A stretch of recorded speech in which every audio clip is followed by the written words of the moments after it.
বাজে 11:30 বন্ধুরা। সমস্ত ঘরের কাজকর্ম হয়ে গেছে, এবার এসেছি রান্নাঘরে রান্না করতে। আজকে করব এটা হচ্ছে বাগদা চিংড়ির মালাইকারি। নারকোল কোড়ানো হয়ে গেছে, আমি কোড়াইনি, শেফালি আছে, ও যে আমার হাউস হেল্পার, ও কুড়িয়ে দিয়েছে। তো এটাই আজকে রান্না করব। তো কিভাবে করব আমি তোমাদের দেখাবো। নারকোল কুড়ানিটা বড় জারটাতে দিয়ে এবার এটাকে ঘুরিয়ে পেস্ট করব। পেস্ট করে নারকেলের দুধ বার করে নেবো, তো ছেঁকে বার করে নেবো, আবার জল দিয়ে আবার বার করে নেবো। অনেক আছে এই ঘুরিয়ে পরে ওই পেস্টটা দিয়ে বানাই, কিন্তু আমি বানাই না, আমি একদম পাতলা বানাই। এই ছাবড়াটা আমার ভালো লাগে না। চলো এটা পেস্ট করে নিই।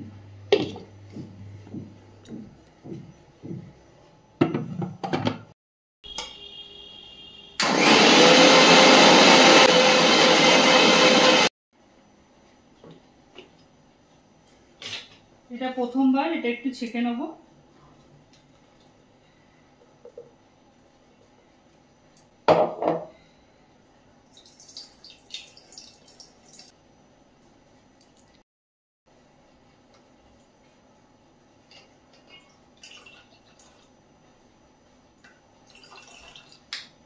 আমি এইভাবেই নারকেল থেকে দুধ বার করে নিই।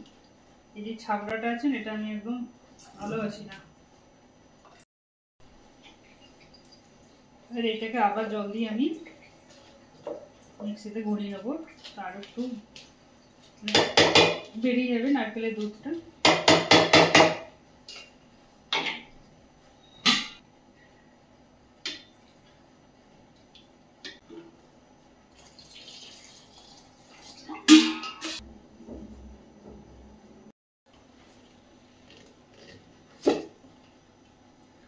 আবার দেখো মিক্সিতে ঘুরিয়ে নিয়েছি জল ঢেলে।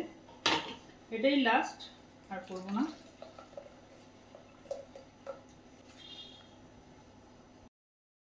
আমি ফেলে দেবো, এটা দেবো না, যথেষ্ট হয়ে গেছে। আমি সব কিছু তৈরি করে রেখেছি। এখানে গরম মশলা, গোটা গরম মশলা, এলাচ, দারচিনি, লবঙ্গ, একটু জায়ফল দিয়ে ফোড়নে দেবো। আর এটা হচ্ছে আদা বাটা, লঙ্কা বাটা, এটা তো নারকেলের দুধ। এখানে পেঁয়াজ কুচি। সর্ষের তেলে করছি আমি, তেলের পরিমাণটা তোমরা বুঝে দিয়ে দেবে। আমার এখানে কতটা মাছ আছে, 300 হবে হয়তো। দিয়ে দিলাম তেজপাতা, গোটা গরম মশলা,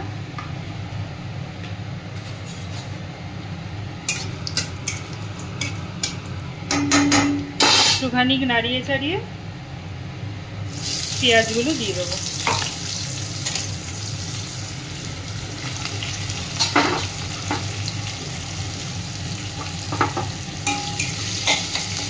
পেঁয়াজগুলো আধ ভাজা অবধি আমি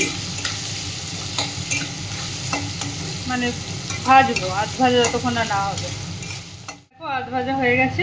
এবার আমি বাগদা চিংড়িগুলো দিয়ে দেবো। আমি যেভাবে বানাই, মানে আমি যেভাবে মালাইকারিটা করি সেইভাবেই দেখাচ্ছি। কারণ চিংড়ি মাছ অত ভাজতে লাগে না, ভাজলে পরে টেস্ট বেরিয়ে যায়। যে তেলটা, যে এই যে তেল তো আছেই এখানে পেঁয়াজের সাথে, এটাকে আমি একটু ভেজে নেবো।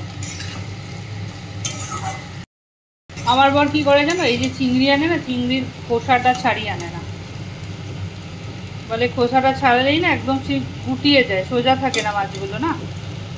তো বলে এটা খাওয়ার সময় খোসা ছাড়িয়ে ছাড়িয়ে খাবে, এইভাবে আনে। আঁচটাকে কমিয়ে নিয়েছি না, কমিয়ে দেখো হালকাভাবে, এটা দেখো হয়েছে কি না ভাজা। এখন যদি তোমরা এটাকে আলাদা করে ভাজো তো তেলও লাগবে, তেল দিলে তো সব রান্নাই স্বাদ বেড়ে যায়, তাই না?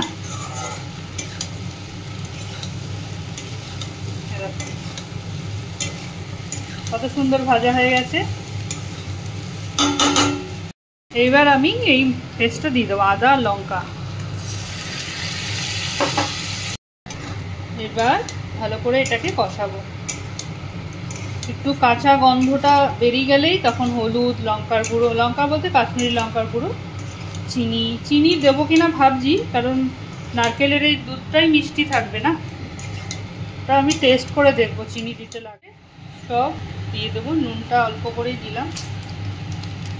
এবার দিয়ে দেবো হলুদ,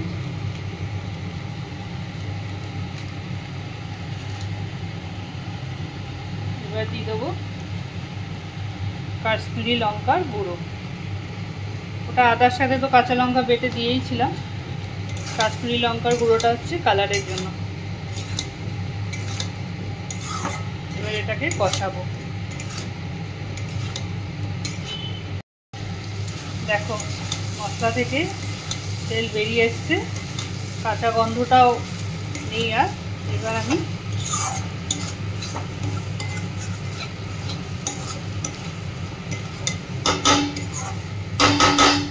এটা দিয়ে দেবো, নারকেলের দুধটা।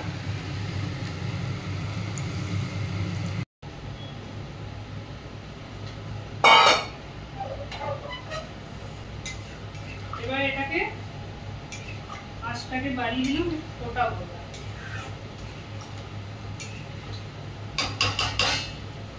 নুন না চিনিটা চেক করে নেব।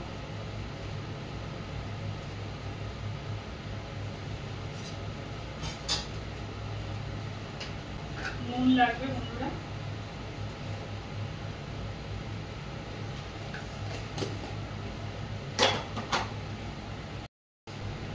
ঝাল একটু কম হয়েছে, লঙ্কা চিড়ে দেবো।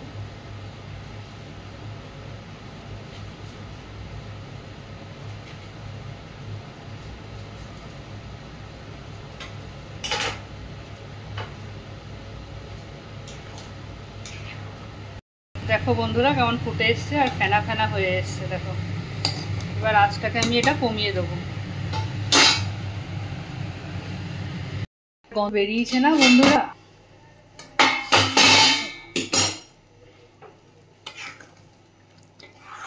দেখো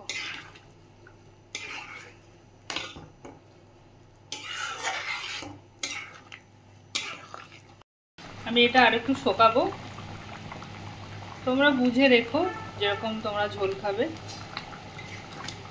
এগুলো মনে হয় একটু মাখা মাখাই ভাল লাগে, তাই না?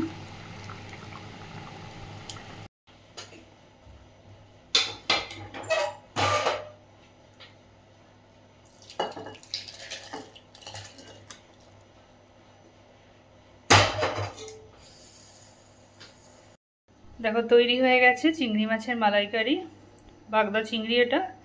তো আমি একটুখানি ঝোল ঝোল রেখেছি, কারণ একটাই খাবার বানিয়েছি তো, তাই ভাতটা খাবো কি দিয়ে, তাই এটা একটু আর একটু মাখা মাখা হলে মনে হচ্ছে ঠান্ডা হলে টেনে যাবে।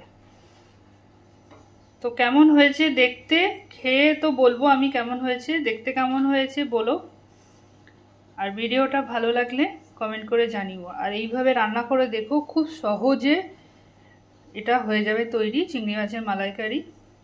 অনেকে নাম শুনেই ভাবে বাবা অনেক টাইম লাগবে, একদম টাইম লাগবে না, শুধু নারকেল কোড়ানোটাই যা।